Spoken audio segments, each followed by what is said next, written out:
So if you want to build yourself like a retro emulation machine for not a lot of money, but still want to have like a very compact form factor, I think there is only one way, or actually this is my favorite way to play.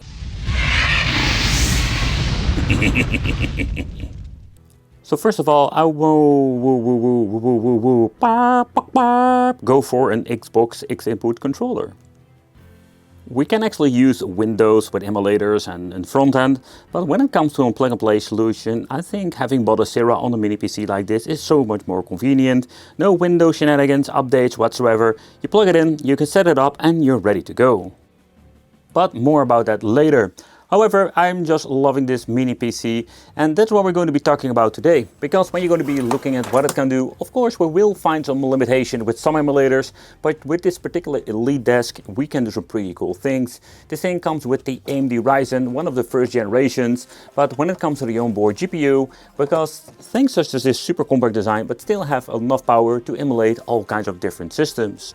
The overall quality are quite robust when it comes to the HP. The Elite desk itself comes with all kinds of connections at the front, where you're going to be finding two USB ports, normal A versions, and the USB-C at the front, two connections, and you can actually see that one is for microphone, oh wait, focus, okay, microphone, on one for a headphone, and of course an on-off switch. Convenient! Connection-wise, it's quite interesting, because this thing comes even with 3 display outputs, USB, having 4 of them, so super convenient if you want to play in 4-play configuration. The RG45 if you need to do some connectivity through the internet, Skynet, with having some option to update the Bodacera itself, and the input for the power supply. But I don't want to go all fanboy on this thing, but I think like I love these, let's say, devices. They were actually made for Windows, and you have all kinds of different solutions out there, including Windows. But the reason I picked up this particular AMD Ryzen, what I mentioned before, is just the onboard GPU gives so much more cool overall like solutions for doing a little bit of an upscaling if you do actually care about that.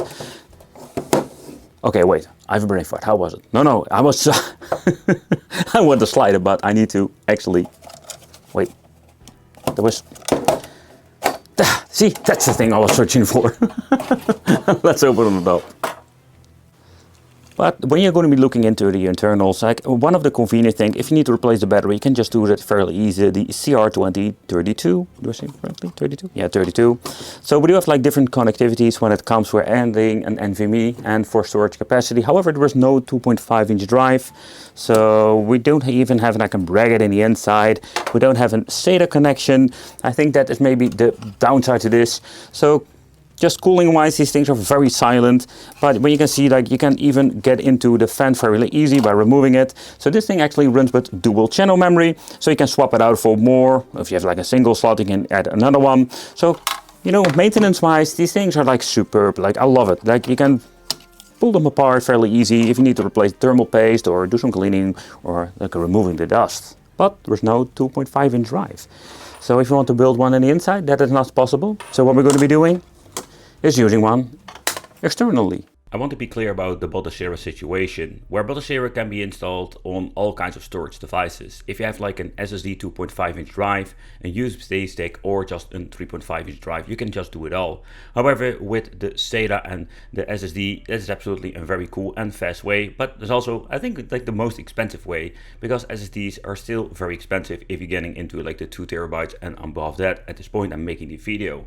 Where the normal 2.5 drives, and the reason why they are using that in China, because these things are super cheap. A 2 terabyte drive is not expensive, so we have a lot of storage for not a lot of money. The USB thumb drive is kind of similar, but I personally don't love this tiny model because it gets really hot. You have the different versions out there, different brands. Some of them like having metal, let's say, casings, but an USB drive, depending on what you're going to be buying, it's also an expensive version to actually get yourself like a Bodacera, but it's an easy plug and play solution for a tiny image. And of course the 3.5-inch drives, you can get an external enclosure, put it in there, and having an external enclosure like the 2.5, only 3.5 is so much more cheaper. So let's say you're getting a 12 terabyte, and of course we're having the different drives that you can actually like pick up. Yeah, you can buy these things and you can actually just plug it in. You don't need to do anything whatsoever when it comes to setting it up. So what you see is what you're getting, or having these complete kits. And I think a couple of brands doing this I think this is one of the familiar ones. I think it's called PowKeyPad. A PowKeyPad is just a plug-and-play kit. You can see like the hard drive, the cables, the controllers, just those PlayStation 2 chemical controls, even an instruction manual, how the operating system works, how you need to set it up. These controllers are not my favorite at all, where these are like the better quality and they feel quite nice and sturdy, but I must say that I personally just grab myself like a fake Xbox 360 control from AliExpress. Those are way better than those PlayStation ones. And the hard drive, this is a 500GB, but they also have 1TB and 2TB with different storage versions. What I do need to mention is that we're going to be looking at the back. We don't have HDMI. That is a common practice. Like they're using most of the time DisplayPort, and there are actually like solutions out there on AliExpress that cost like a couple of dollars. I talk about these things, like the DisplayPort to HDMI. You can buy them for a couple of dollars. I don't know if it's like a lot of difference in the quality. Some of them actually have this 4K, like Ultra HD on it. Yeah, you never know. Like, I think it's completely BS, but maybe it isn't. However, they cost like $1 more. But what you do is plug it in, no, and you're ready to go with some HDMI power. So this video isn't sponsored by HiMi Computers, but this is actually the place where I got it. So when you're going to be looking at some, let's say a local, actually mini PC reseller. So when I actually went to the desktop PCs on his website, and you can see we have all kinds of cool mini PC solutions. So we're having the ProDesk 400 over here that comes with an i3 8th generation. I would not really recommend getting something like this. So you know we have it in the Lenovo, but look at the price point, like $400 with an AMD Ryzen 5 5750 GE. Another thing that is not really interesting. What is actually interesting, we also have a Lenovo M75Q Tiny. So this comes with an AMD Ryzen 5 3400 GA. But scrolling up, we have all kinds of different versions, even the older, like say old HP Elite. But if you're going to be looking further, you can here actually see the two models that I'm going to be really liking. So the one I actually picked up is the one for 90 euros over here. So it comes with the AMD Ryzen 5 2400 GE. It's way cheaper than the other one. It only has like 8GB, so I asked him to slap in another 8GB for dual channel, but you can just leave it as it is. It does comes with an inbuilt SSD. You can use it for Bodocera, or you can use Windows with emulation. It's all depending how you want to configure it, or just ask him to swap it out, remove the SSD and add some more memory. But you also have like the other version, that's an AMD Ryzen 3 2200 GE, and this is like $70. But I think for the difference, I would always go for the $90 version. The machine is ready to go, and there are tutorials out there how you need to set up Bodocera and everything, because some of the PCs, particularly the HP and the Dells, can be a little bit of a pain in the ass when it comes for the secure boot and some settings that you need to disable for actually getting the boot up into Bodocera. But when done, man, you're presented with the freaking all kinds of different platforms that you can add to the device. Of course, I already mentioned at the beginning of this video, we're going to be having a low budget situation with this tiny form factor, meaning that we do have some limitation, particularly when it comes to upscaling.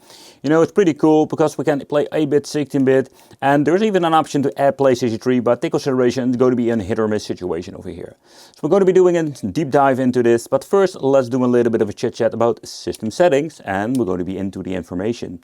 Because in here we're going to be finding what kind of HP Elite desk is it actually, and what kind of power are we running today? So what we're getting actually is the HP Elite Desk 705 G4DM 35 watts. So the system is running on certain Linux, but that's not important. What is important, what kind of max frequency do we have for the GPU at this point? And of course, thanks to the AMD Ryzen 3 Pro 2200 GA, with Radeon Vega graphics, it's like the most powerful, let's say, onboard GPU, but this thing is able to actually run, like say, and upscale cool things.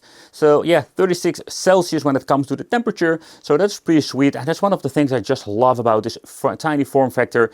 But yeah, you can actually see like secure boot has been disabled. So that's actually it, and you know, this is going to be a lot of fun. So let's just deep dive into some stuff, and you know, let's have some overall fun with some game systems and see what we can do.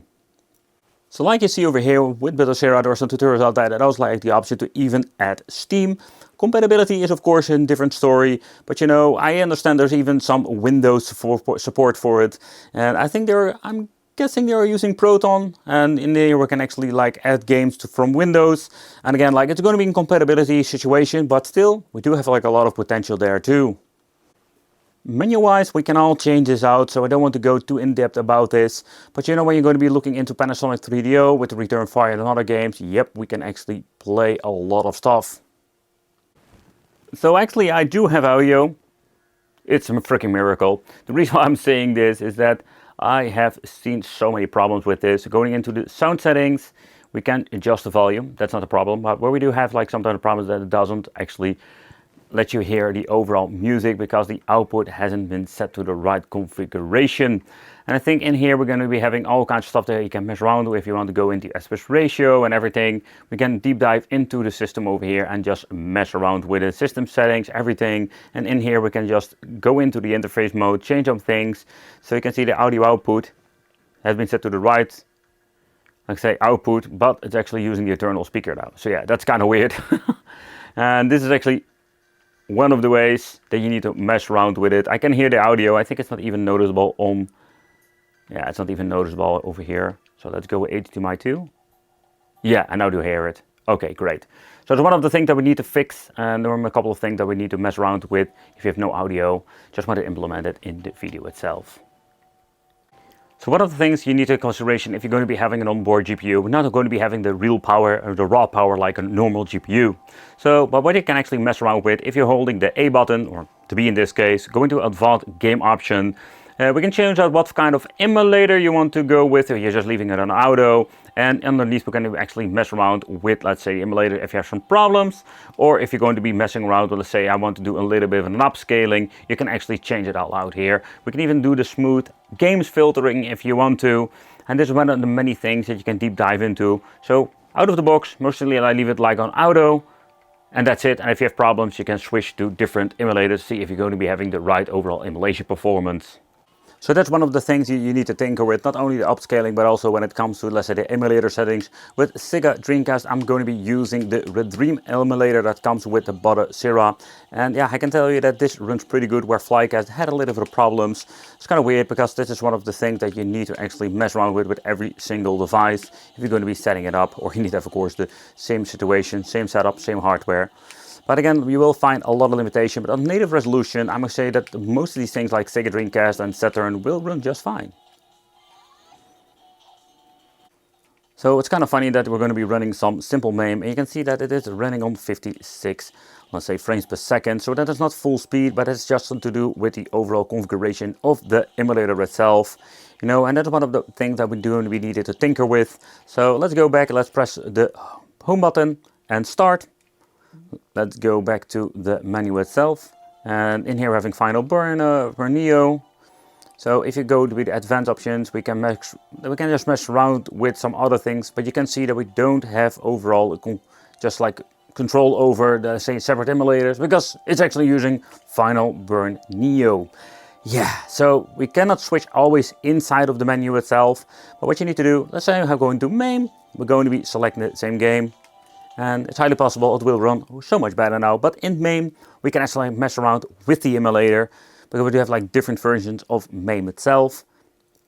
So let's see if it's going to be even booting up. I think it's been set up, because you see it was actually set to a favorite situation over here. Let's see, now it's running in way better speed. It's running on this weird 50, there we go, 60 frames per second. Oh, but it displays so much smoother. Well, let's say you do have like problems with MAME. Let's go back to the menu itself. So we have the same situation with holding the B button or A, going to advanced game option. It has been set to auto. That can sometimes give problem, but we can switch to MAME or MAME 078 Plus or some other ones that is actually on here. But again, if it works with auto, just leave it as this. But it's one of the many things that you need to take consideration, particularly if you're going to be setting up these drives itself. But so far, when you're looking at a mini PC like this can just easily play all of simple, let's say, MAME Neo Geo games. And the overall emulation performance, I think it's absolutely enjoyable. I think an AMD Ryzen like this is just going to be something you're going to be needing for having like Sega Dreamcast emulation. Nowadays we have like $30–40 sticks that can just actually play these games fine. Having EmuElec, and you can just mess around with it like I showed you before. But that's just like running pretty sweet. But again, the AMD Ryzen versions, I just love them, particularly when it comes to the high-end emulation and simple stuff. Yeah, run just fine, man. So let's talk about some N64 emulation. You can see there's some weird things going on over here, but this is like simply to do with the overall emulator. The same situation like with MAME. Of course, GoldenEye is absolutely one of the things that I love to test out, because this game was actually pushing the hardware itself back in the day to its like limit. I like some interesting overall coding they were using for getting this game to run on the N64 and makes it even more difficult to emulate. And again, it depends what kind of emulator you're going to be using. It looks pretty sweet. To a point I'm guessing they are using upscaling this from, let's say, the start. Yeah, it's like running really slow. But if you go back to the menu, let's see what is set it to, what kind of emulator. Let's hold the B button again in my case, go to advanced options, then set to auto, okay. Yeah, we can actually see that it was running on 920 by 4040. Let's go back to 640 by 480 and let's boot up the game again and see how it runs now. I can tell you that this is one of the things that you also get to take care of. So like beside the emulators, the overall support, I think this AMD Ryzen is powerful to run a lot of different stuff, but with upscaling is the next level. So let's see what happens. We're going to be lowering the internal resolution. This already is so much smoother.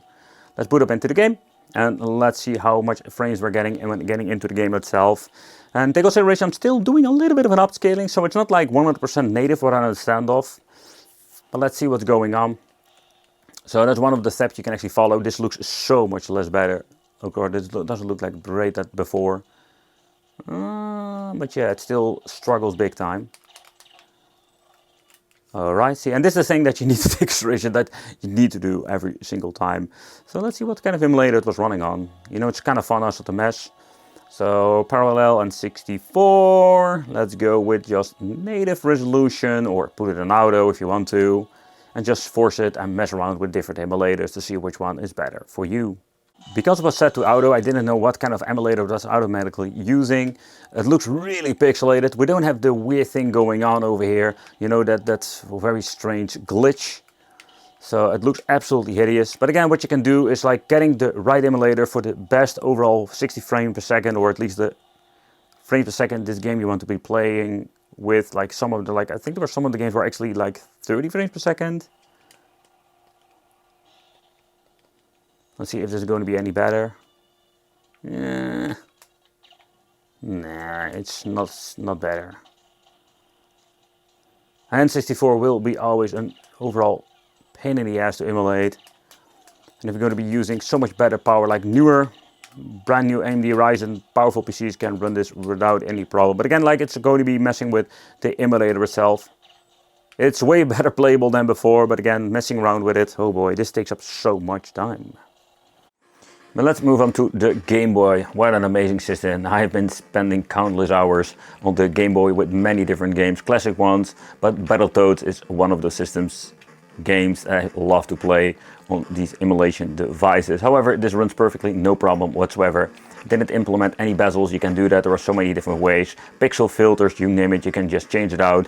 And in particular, when it comes to some filters, it will look slightly better when you're going to be using this on a 55-inch television or some kind. Oh, another system is the Game Boy Color that I also played a lot. It was such a cool, let's say, game collection on there. I think one of the games I played a lot was like the Mario, Tetris, Mortal Kombat 4.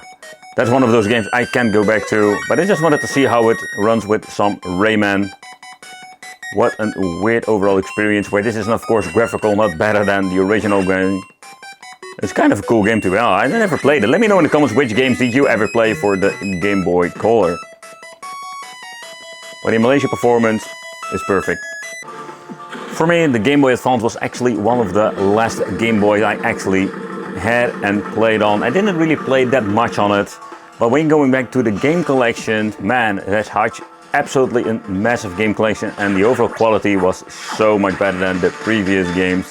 Alien Hominid, a game that I've been playing on my PlayStation, GameCube. Of course, they are like slightly looking better, but still the Game Boy Advance was such a cool system. And playing these games, man, there are absolutely an awesome different ways to play. But it comes not only this game, I think particularly when it comes to, let's say, playing games in general, the Game Boy Advance, they are a lot of fun. Oh, this is such a funny game.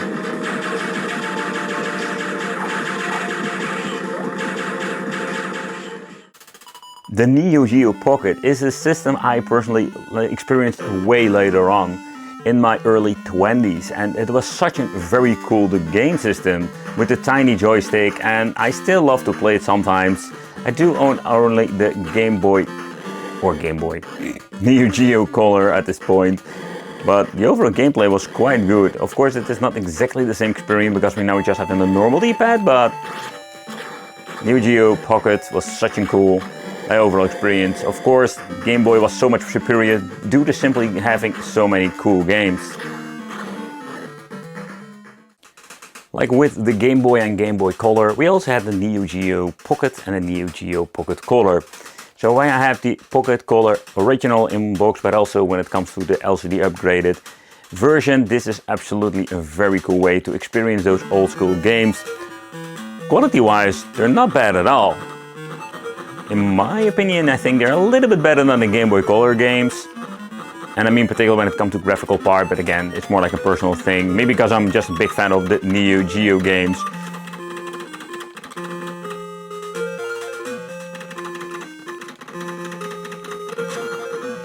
But also here when it comes to the overall performance and emulation, this runs perfectly. And of course nowadays we do have like $20–30 of a game stick that can do exactly the same. But let's take a close look at the Nintendo DS. A system I did own later on. I still own a couple of DS's, and man, the library, the same story like the Game Boy Advance, like Sonic Rush. Where I didn't like the new generation of Sonic games, this was absolutely an awesome game. And now with this configuration, if you have like a massive TV, this would be one of those cool ways to play. We did enable the bezel today, so we can just use the game and play it like it's supposed to be. Because with this game you're going to be switching between two displays like that, and that's kind of cool. Of course we can mess around with it if you want to, so you can just actually going like switching with the joysticks if you want to. And you know, there are many different ways. You can see like I'm freezing the stuff over here actually. But there are many different ways where you can even have one display on your monitor itself. There we go. Oh yeah. But this runs perfectly now on these PCs, and even on like a slower PC or a cheap one like this particular one, you can just run these Nintendo DS games perfectly without any problems whatsoever. Next up, 16-bit power. Oh yeah. And if you want to know how to play the game, you need to punch him in the face and kick him in the dick. That's how it goes. However, this was actually one of the first games I owned on the Sega combined with Sonic the Hedgehog 1. What an epic duo of games. Where still Sonic was my favorite game. This was such a cool game for back in the day. Very smart marketing to actually combine this with the Genesis or the Mega Drive. Powering up and getting to the stages, but I was getting really bored after some time with the simple reason I felt so annoyed that every single time I need to collect the power-ups. Because I love to be beefcake.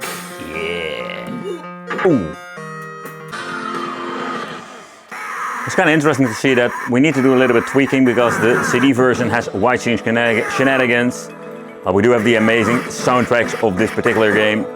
To be honest, like I have a Sega CD with different games, but for me, the Final Fight and the Sonic CD, those are actually the two games I just play on these. Because they're just my favorites. I love it, man. It's absolutely great. And the soundtracks, oh.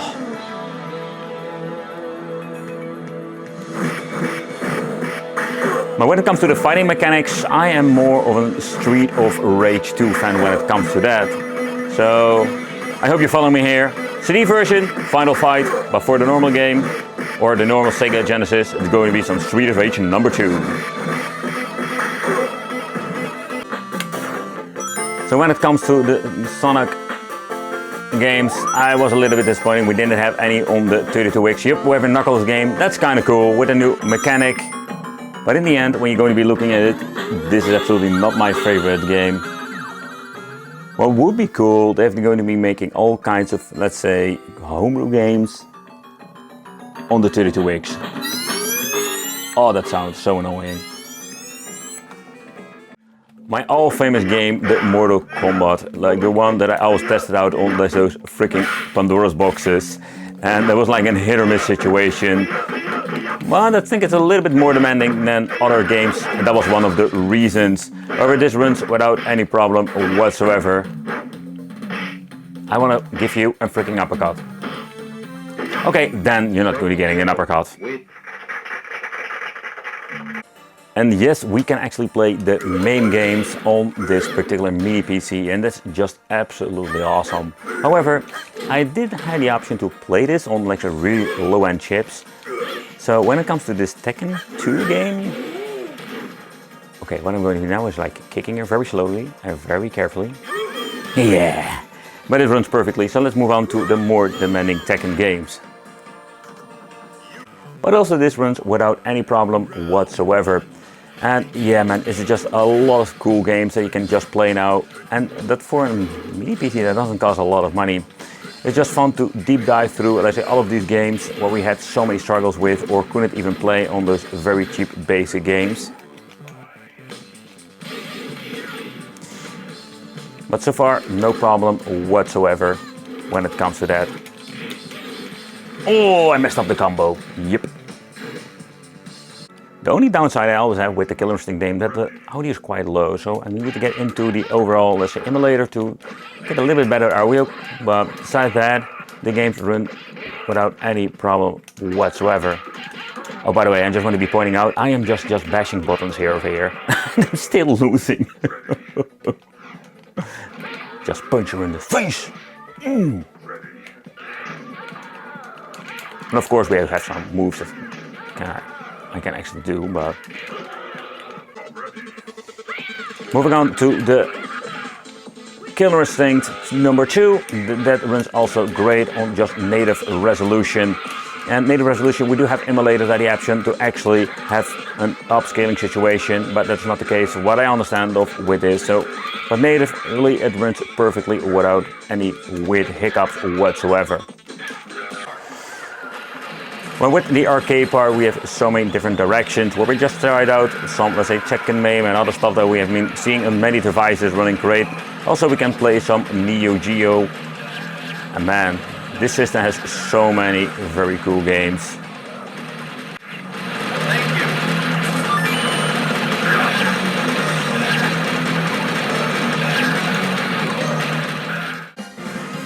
Neo Geo CD. A system I also own, and it's such a cool but weird overall experience, where a lot of the games are of course similar to the arcades. Some are slightly, like, say, different, where they have like lower quality, I will not say that, but having maybe less sprites and stuff like that. But over this Aero Fighters 2 game seems to be looking quite nice and no problem whatsoever. So when it comes to these basic stuff, and I can say actually basic, this runs perfectly without any problem whatsoever. Oh man, I love these shoot-em-up games. So when it comes to the arcade part, let's do a quick overview of some Atomic Wave with the Dolphin Blue game. I've been testing this many times on different devices, and it doesn't have any problem whatsoever with this particular system. Take note that you also need to set up certain files. And if you're going to be doing some wild, crazy, wicked thing, you can even upscale it with some of the newer emulators. But native resolution, it works perfectly, no problem whatsoever. And this is absolutely a very cool system. Not a lot of games, but the games like Dolphin Blue are a lot of fun. This feels just like a Metal Slug clone for me.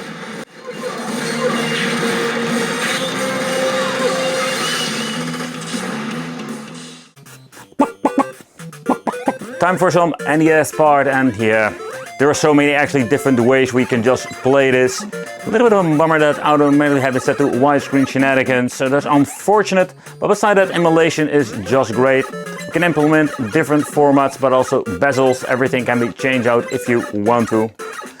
But I already mentioned before, like 8-bit, 16-bit stuff, we have many different ways. Also the cheap game sticks, for like a couple of dollars, can be playing this. I think there are even dedicated NES plug-and-play devices that kind of cool features.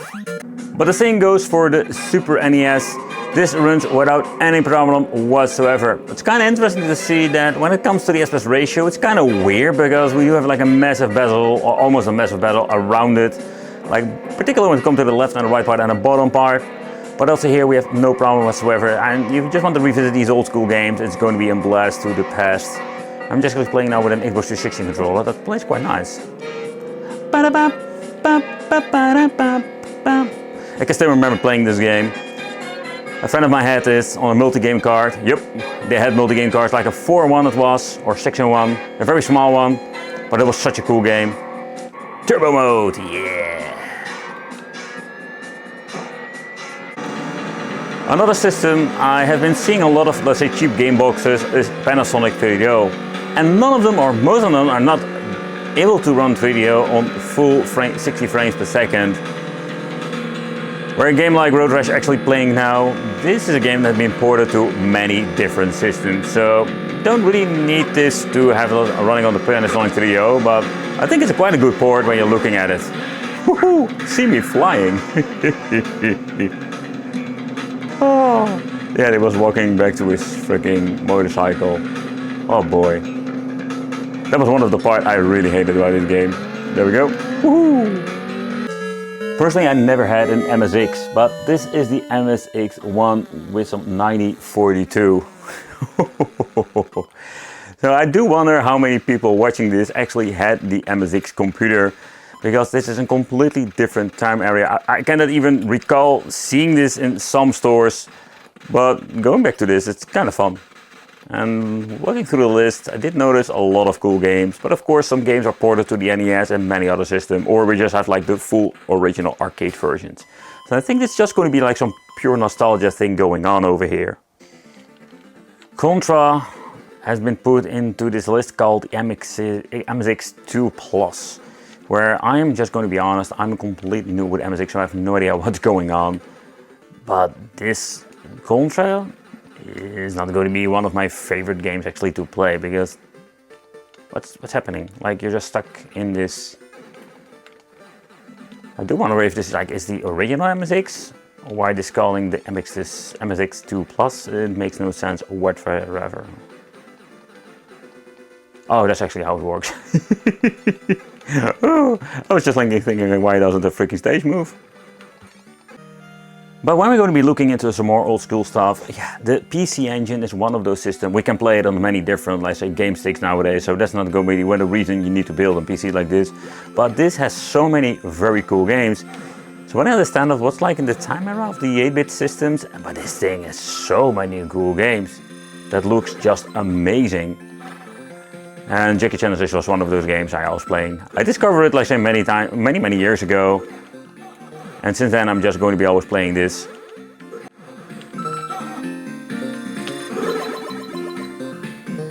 How does it actually work? We're going to be holding the A button.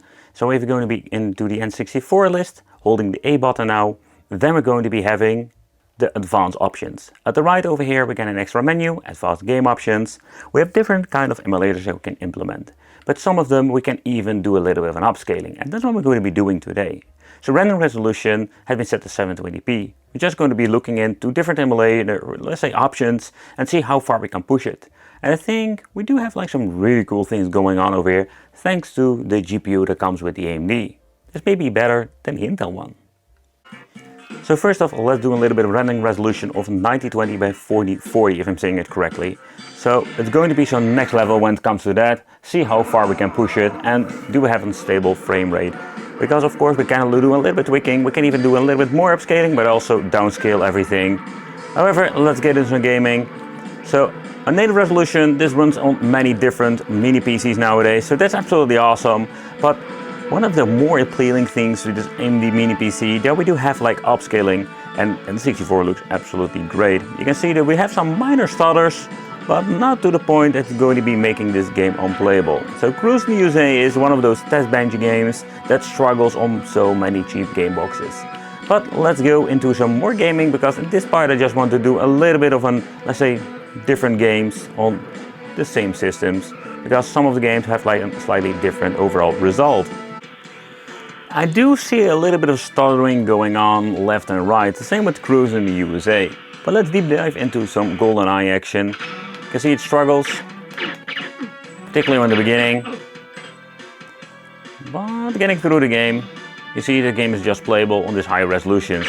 So if you want to have no, let's say, stuttering going on, what you can actually do is just like lower it in resolution, less quality, but we have like the better performance. So that's something you should, like, say, consider for yourself. Whoa, see, and that's exactly what I mean. So with this resolution of 920 by 4040 is absolutely pushing the device itself to a limit. We have been doing all kinds of, let's say, upscaling and different mini PCs. Normally we only have the options where we're having, let's say, Intel with a powerful GPU combined, and we're having the options. However, for this really old mini PC, for that amount of money you're paying for it, it's crazy. Let's move on to the N64DD. In other words, this is a system that has been, let's say, tested out on many, let's say, cheaper game boxes. But with this, we're going to be putting it on 4 times high quality resolution. We do have the same kind of result when it comes to, let's say, the performance. We do have some weird stuff going on with the, let's say, overall quality of, let's say, the details. But getting into the game, also here. And so far I've seen like the higher, like say, overall upscaling we can do, but you can see also the same result with GoldenEye. We do have overall good emulation performance, where we do have like some minor hiccups.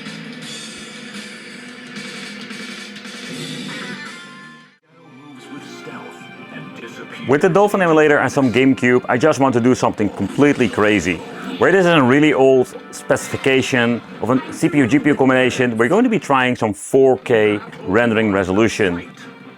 But you can just hear with Soul Calibur that it struggles big time. It is playable to a certain level, but you know, this is one of those great examples, dipping to 45 frames per second. So what you're going to be needing to do is just lower everything, maybe make it on 2K, or if you have like a little bit better luck, you need to have 1080p. But if you're going to be looking into some more demanding stuff, then we're going to be needing, let's say, 1080p. So let's switch to another game and I'll give you an example what I exactly mean with this. A great example is going to be testing out F-Zero GX. By the way, one of my favorite games to test out and also to play actually on my GameCube. So now we're going to be putting it on 1080p rendering resolution. Try 2K or 4040p and stuff like that, doesn't work at all. And we didn't have like overall great performance. However, 1080p upscaled F-Zero GX on this old PC seems to be running just fine. So let's get into the game. Let's skip the intro. And I think it's absolutely an overall amazing performance, having even upscaling options with such an, let's say, low-powered old school mini PC. Where I am just Team Intel when it comes to play, say, having a CPU in my PC, I'm always like flabbergasted how good AMD Ryzen is. Even with this prehistoric version, the performance is crazy. If you're looking at the price you're paying for these mini PCs and having the option to do so many cool things. 1080p F-Zero GX, this meaning if you're going to have maybe a 2-dimensional game, you can maybe do a little bit of 2K or maybe even 4K rendering resolution. But of course, you need to look into it yourself, do a little bit of tweaking for your favorite game to get the overall best performance out of this machine. But let's get into the PlayStation part. So start off with some PlayStation 1. And what I love about this machine, that we do have the option for 4K rendering resolution, making this PlayStation 1 game through the dock station looking amazing. And I think that is one of those really appealing things. If you're a big fan of the PlayStation 1 games, and you want to experience those old games in a 4K rendering resolution, you can actually do that in such a low budget, cheap way.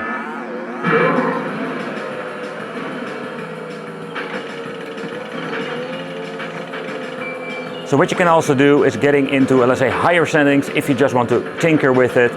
Same story, like I told you a couple of times now, is that depending on what kind of game you want to play, maybe the 2-dimensional game is even less demanding and we can have it higher than 4K. But so far this looks just great.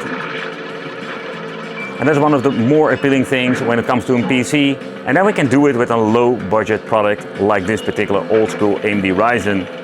And this makes me personally really exciting. Moving on to the PlayStation 2, we have great performance with 1080p rendering resolution. And yep, you can do tweaking here and there, but I am quite satisfied with such an overall good performance with a Tekken 5. The game has never been looked so great, and then for such a low-powered mini PC. And that, I think it has to do thanks to the GPU, because this gives us so many cool new upscaling options. Dolphin, but also the PlayStation 1 and PlayStation 2 and many other systems. Round 2. Fight.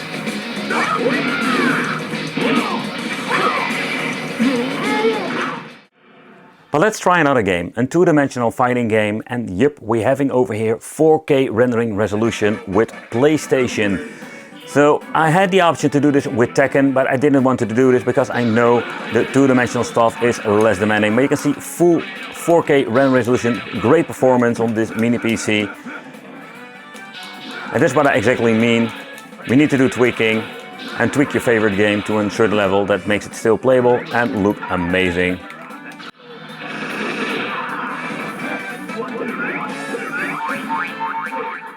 But how about PlayStation 3? I think if you're going to be having these low budget or very old, say mini PCs, some of them have the option to actually play. But let's start about the loading times. Because due over the course we're having over here, it takes sometimes forever to load up a couple of games. So in this case, I'm going to grab myself something to drink. And after a couple of times of trying to boot up the game, because in the loading it just froze up. But let's get into the gaming and let's see how the overall gameplay will be. But the overall emulation performance is surprisingly good. However, we do have very long loading times getting into the games, of course depending how big the game is itself. But with this game, yeah, we did have a little bit of a problem with that. However, in the game everything loads fast. But when it comes to, let's say, playing and just want to have overall better experience in PS3, you need to take consideration to get a more powerful PC itself. I've been trying on many different AMD Ryzen ones. And yeah, with more cores and more threads, we have like overall so many better performance. But of course, with a low power device like this, it's just amazing that we can actually even play PlayStation 3 now. And it makes this mini PC, beside the overall upscaling, very cool. Point out that we're just using the original native resolution now, as this was intended to play on the PlayStation. No with cool things added to it, because I think this is the maximum we can expect from such a low power device.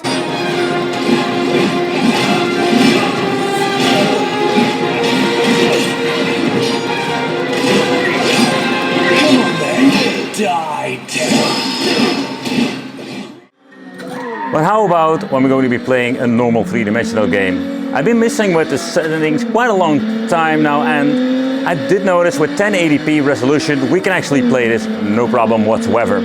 You need to do auto skipping to auto, otherwise it's going to be running absolutely horrible. So we need to do a lot of tweaking, but rendering resolution seems to be running as it is now just fine. And again, you can do a little bit of tweaking, maybe getting a little bit higher resolution, but it's kind of cool to see that we can have upscaling possible with this awesome retro game, because Need for Speed Rivals, oh man, yeah. So where Die Hard is actually a quite difficult one to play and emulate, we can do it on this mini PC without any problem whatsoever. So if Die Hard Strategy works, there are many games that will run just fine. And think about if you're going to be using a two-dimensional game, that will be maybe have the option, if it was possible in emulator, we can even do it a little bit, maybe an upscaling to higher resolutions. But the Sega Saturn runs absolutely awesome through the Yamaha Zero emulator. So we had 4K rendering resolution with the Sega Saturn, but how about when it comes to the Sega Dreamcast? So let's push this thing. We see some dips now at this moment, but let's get into the gameplay and see how the overall gameplay is. Already has some dips, 40 over here. Ooh. But this is just fun to experiment with it.